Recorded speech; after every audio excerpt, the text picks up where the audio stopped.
EIFS Stucco proper termination at a brick ledge. Hello everyone, the EIFS Repair Guy is back to give you a quick lesson on the value of a properly terminated application of synthetic stucco when using the EIFS exterior insulation and finish system.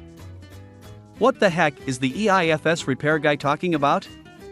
You might be asking. Let me explain. Termination.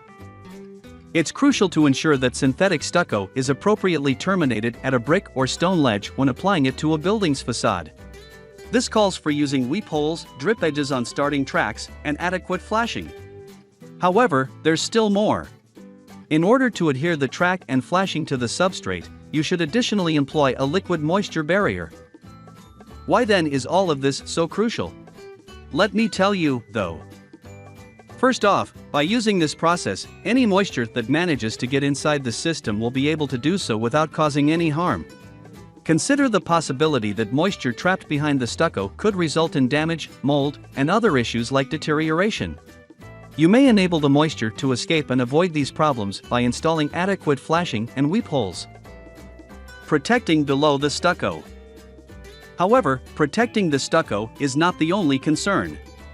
Protecting the wood behind the brick or stone requires proper stucco termination.